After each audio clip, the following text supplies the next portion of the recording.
औज़ुबिल्लाहि मिनश्शैतानिर्रजीम बिस्मिल्लाहिर्रहमानिर्रहीम अस्सलामुअलैकुम वरहमतुल्लाहि वबरकातुहू। लाखों करोड़ों दरूदो सलाम हज़रत मोहम्मद मुस्तफ़ा सल्लल्लाहु अलैहि वसल्लम पर और आपकी आल पर। दोस्तों, वतन अज़ीज़ पाकिस्तान में मानसून की बारिशों और सैलाब ने बेपनाह तबाहकारियाँ मचा रखी हैं। अल्लाह ताला से दुआ है कि हमारे हाल पर रहम फरमाए और अपना करम फरमाए। आज की इस वीडियो में हम आपको मानसून की बारिशों और सैलाब के बाद पैदा होने वाले वबाई अमराज में से आँखों के अमराज के बारे में बताएंगे। इसके असबाब, इसकी अलामात और इसका इलाज भी इंशाल्लाह हम आपको बताएंगे। तो अपने टॉपिक की तरफ बढ़ने से पहले आपसे गुजारिश है कि अगर आपने हमारा ये चैनल सब्सक्राइब नहीं किया तो जल्दी से इसे सब्सक्राइब कर दें और साथ लगे घंटी के बटन को भी दबा दें ताकि तिब सेहत के मौजू पर हर नई आने वाली वीडियो आपको सबसे पहले मिलती रहे। तो चलते हैं बिना किसी देर के और शुरू करते हैं आज की इस इंटरेस्टिंग वीडियो को। तो इसमें सबसे पहले हम इस मर्ज़ की अलामात को देख लेते हैं ताकि हमारे अहबाब को ये पता चल सके कि ये आशोब चश्म है, आँखों की बीमारी है या आँखों का कोई और मसला है। तो अलामात की बात करें तो पहले नंबर पर आँखें सुर्ख होती हैं और इनमें शदीद चुभन होती है।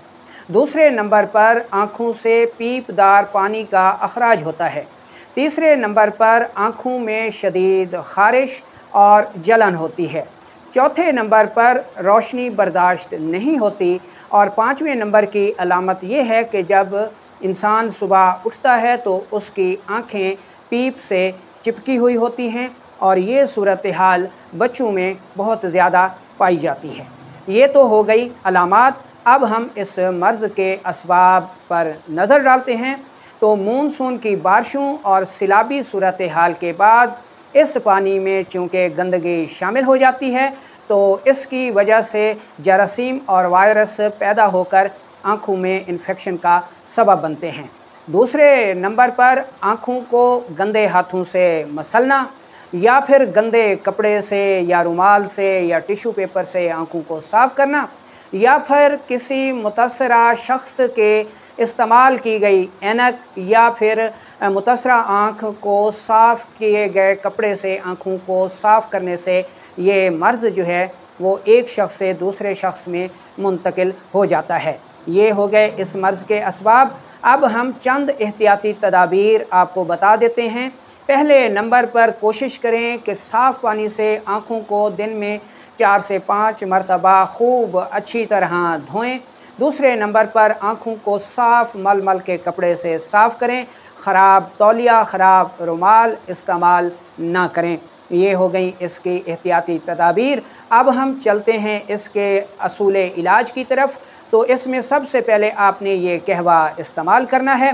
आपने लौंग 2 अदद लेने हैं और 1 ग्राम दारचीनी लेनी है और इसमें 10 दाने आपने किशमिश के डाल देने हैं और 1 कप पानी में इनको इतना उबालना है कि पानी पौना कप रह जाए तो पुन छान कर पी लें। ये बड़े अफराद के लिए एक वक्त की खुराक है। कम अज़ कम 10 से 15 दिन लाजमी इस्तेमाल करें। छोटे बच्चों के लिए यानी 1 साल तक के बच्चे के लिए 1 चम्मच सुबह दोपहर शाम और 5 साल तक की उम्र के बच्चों के लिए 2 चम्मच सुबह दोपहर शाम ये कहवा पिलाना चाहिए। अब आँखों में डालने के लिए एक कतरे बताए जा रहे हैं, वो आप नोट कर लें। पहले नंबर पर आपने अर्के गुलाब लेना है। अर्के गुलाब खालिस होना चाहिए। ये आपने 40 ml ले लेना है अर्के गुलाब। और इसमें दूसरी चीज़ आपने लेनी है फटकड़ी सफ़ेद।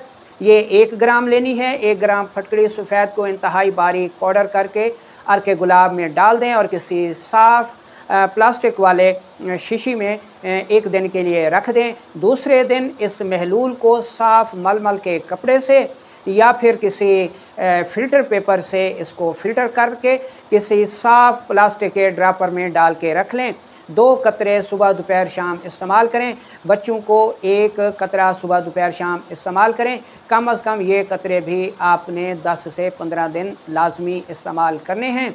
इंशाअल्लाह इनके इस्तेमाल से आँखों की जो वबा आजकल आई हुई है वो इंशाअल्लाह ठीक हो जाएगी।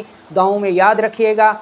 इस वीडियो को ज़्यादा से ज़्यादा शेयर करें ताकि ये और लोगों तक भी पहुंच सके और वो भी इस वबा से महफूज रह सकें।